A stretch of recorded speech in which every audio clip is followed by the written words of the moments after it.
Radio Département, premier partenaire du sport en Sarthe.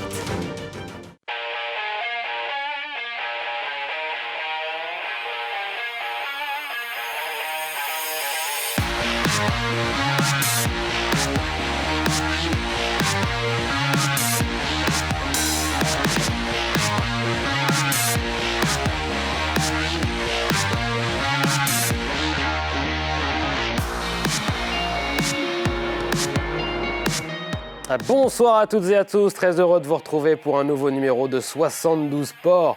Vous êtes bien sur LMTV Sarthe et voici le programme de votre émission sportive. On va parler dans la première partie les 7 infos de football, de basket, de handball, de pétanque et ainsi que de rugby.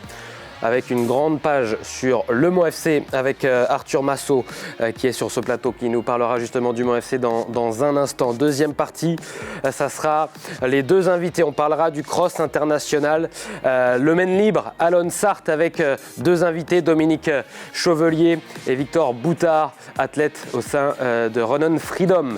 La troisième partie de 72 Sports, vous en avez l'habitude, c'est la suite. Et aujourd'hui, on vous proposera une interview exceptionnelle avec Dylan Rocher, qui est devenu champion du monde de pétanque ce week-end. Dylan Rocher, le Lionel Messi de la pétanque, c'est comme ça qu'on le surnomme, qui sera avec nous en direct dans 72 Sports. Ça sera pour la troisième partie. La quatrième partie de 72 Sports, ça sera le supplément avec la carte des sports. Et puis, notre dernier invité, Philippe Pateau, avec qui on va parler de moto. Voici le programme alléchant de ce 72 Sports et on commence comme chaque semaine par les 7 infos. Et les 7 infos, on les commence avec du football. On va parler football évidemment parce que quand on a des supporters qui savent se tenir, il y a des matchs qui vont au bout. Et oui, et après 6 matchs sans défaite, malheureusement le Mont FC s'est incliné ce vendredi soir face à Villefranche. Ouverture du score de Jimmy Nirlo de la tête dès la 19e minute de jeu. Timide réaction Mancel, ça sera sur corner avec Amadou Ndiaye qui reprend ce ballon, s'est sauvé sur la ligne. Et dans les cages, Mancel, Ewan Atfou assure et assume l'intérim de Pierre Patron qui est suspendu. Les Sangeurs menaient 1-0 à la pause et en deuxième période, on retrouve Amadou Ndiaye à la réception de ce centre. Le Mans inefficace et le Mans puni après l'heure de jeu. Ibrahim Cissé accroche Toflieb dans la surface, penalty. Rémi Sergio transforme 2-0 pour Avranches. Défaite du Mont FC. Arthur Massot, merci d'être avec nous. Vous êtes journaliste pour Ouest France. Vous avez assisté à cette rencontre au MM Arena. C'est un match à oublier clairement pour le Mans. Ah bah oui, on peut difficilement faire pire. On a vu les deux seules occasions à l'instant de la rencontre. Pour le Mans, on a vu en fait ce qui séparait l'équipe que veut être le Mans, la troisième, Villefranche, et l'équipe qu'elle est actuellement, une équipe de 8e qui a beaucoup de difficultés. En conférence de presse après la rencontre, Chris n'était pas du tout satisfait de ses joueurs. Il a d'ailleurs répondu à une de vos questions et vous avez même, il vous a dit que vous aviez même trouvé ces joueurs trop gentils. On écoute Chris. Vous êtes en train de me dire qu'on a bien joué jusqu'au but qu'on a pris. Moi, je ne suis pas d'accord. On n'a pas joué du tout, depuis le début. Donc, c'est un match, dans la saison, il a des matchs comme ça. Des matchs qui en arrivent pas fait des choses. Et aujourd'hui, on n'a pas fait grand-chose. Le foot, c'est l'envie. C'est l'envie de vouloir gagner. Je pense qu'on peut perdre. On peut perdre le match. De toute façon, la défaite, ça fait partie. Mais il faut démontrer envie.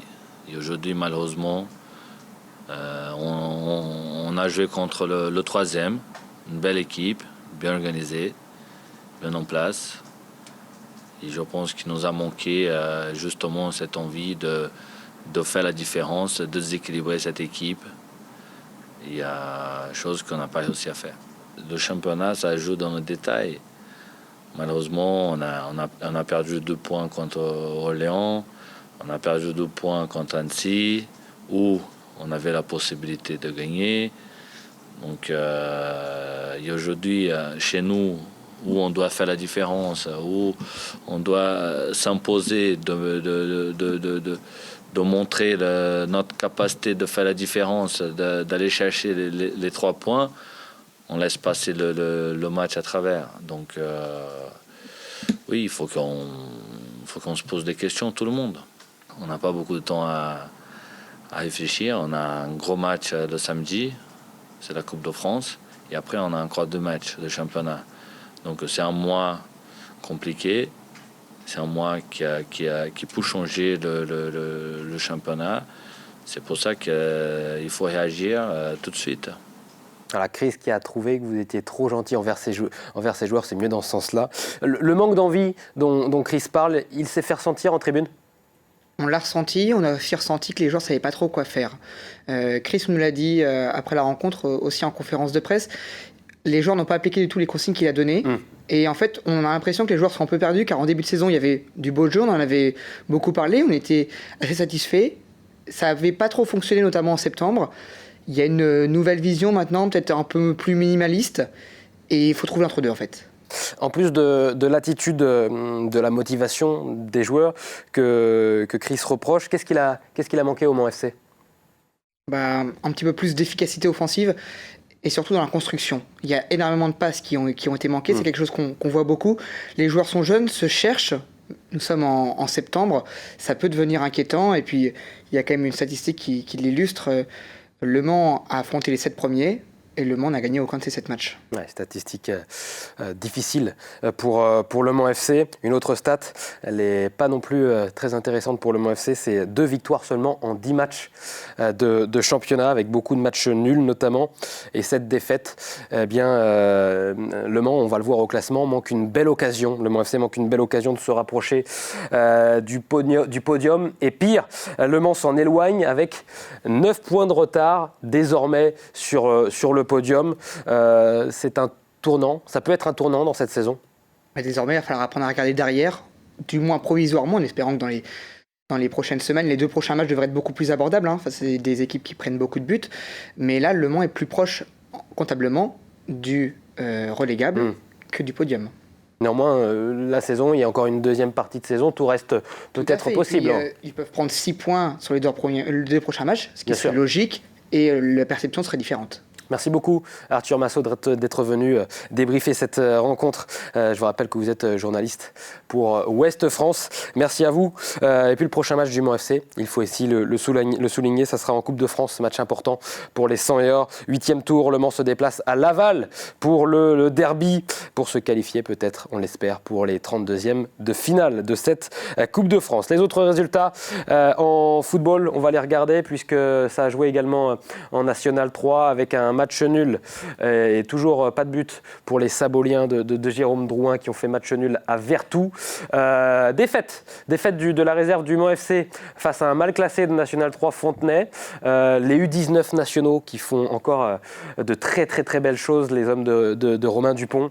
Victoire face à Rennes, 3-2 à l'extérieur. En plus, Le Mans FC, les U19 qui sont toujours premiers ex-aequo avec le FC Nantes.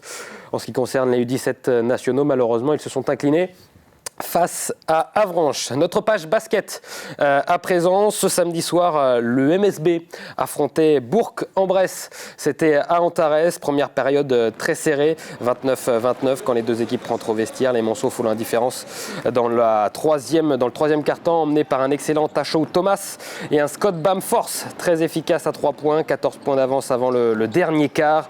On se dit que les tangos vont s'imposer tranquillement, mais Bourg-en-Bresse grignote point par point son retard et va égaliser à moins de 4 secondes de la fin de la rencontre grâce à ce 3 points de Maxime Ross. Le match va hélas se diriger vers les prolongations. Voilà ce 3 points égalisateur. On se dirige alors vers les prolongations malheureusement. Mais il y a un mais, car oui, il reste 3 secondes 9 et ces 3 secondes 9 vous sont proposées par Scott Bamforce, l'homme qui tire plus vite que son ombre.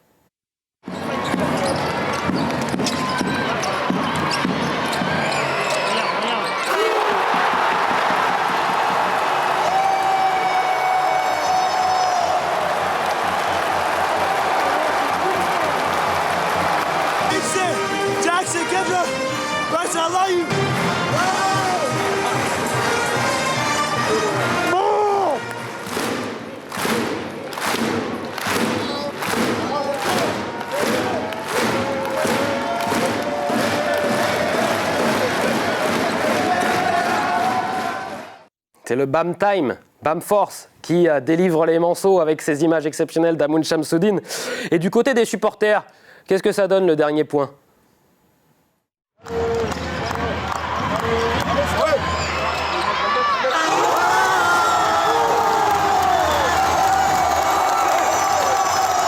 Buzzer beater incroyable sous tous les angles. Même le MSB a fait un petit tweet aujourd'hui pour souligner le chef-d'œuvre de Scott Bamforth qui vient marquer ce dernier point qui permet au Mans, à la dernière seconde, de s'imposer face à Bourg-en-Bresse. Et à force de voir et de revoir ce buzzer beater, on ne s'en lasse pas, ce game winner, forcément, moi j'ai essayé chez moi.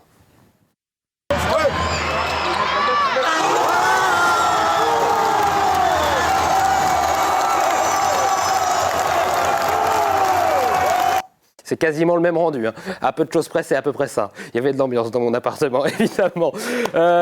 Cette victoire, grâce notamment à ce dernier point incroyable de Scott Bamforth, qu'en pense l'entraîneur Éric Delors? On l'écoute. C'est le Scott qu'on connaît. Donc non, il fait un gros match dans l'ensemble. Donc il nous a permis de rentrer le dernier panier, ce qui nous évite la prolongation. Mais c'était aussi, il y a moins de pression si tu es derrière. Que si c'est tu sais que ta prolongation si tu rates, tu vois. Mais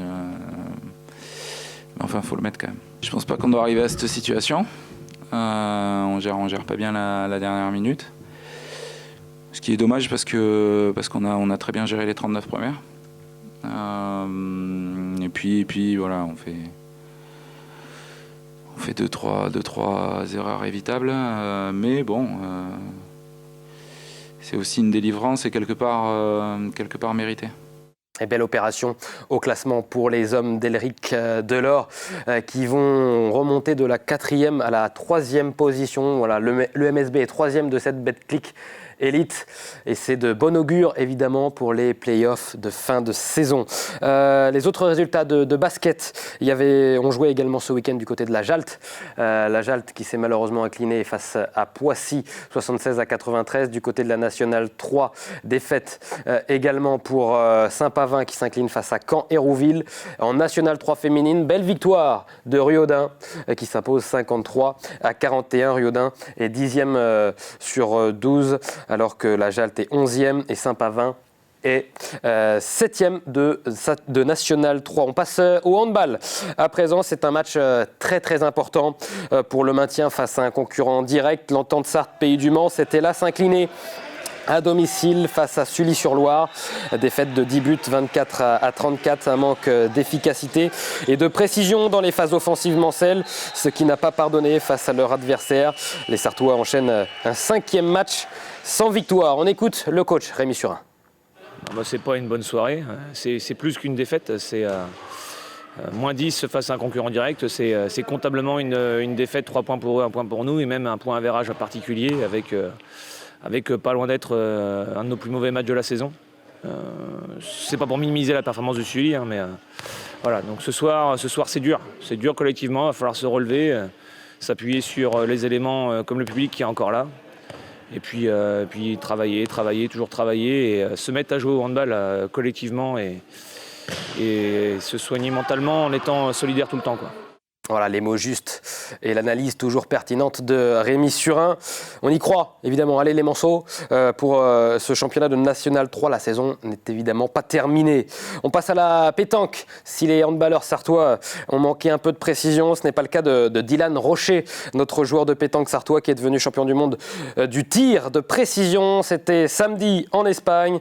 Voilà le point de la gagne pour Dylan Rocher. Et nous aurons le grand plaisir d'avoir le Manceau dans quelques instants en direct dans 72 Sports. Restez bien avec nous, on vous proposera cette interview en direct avec le nouveau champion du monde de pétanque pour le tir de précision. On termine cette info par du rugby avec une défaite, hélas, pour le Racing Club du Mans en fédéral 3, 12-19 face à Blois. Et puis le COP qui en revanche s'est imposé 16-10 face à Châteaubriand. Voilà, bravo pour la section rugby du COP. C'est la fin de cette première partie de 72 Sports. Restez bien avec nous tout de suite. On parle du cross.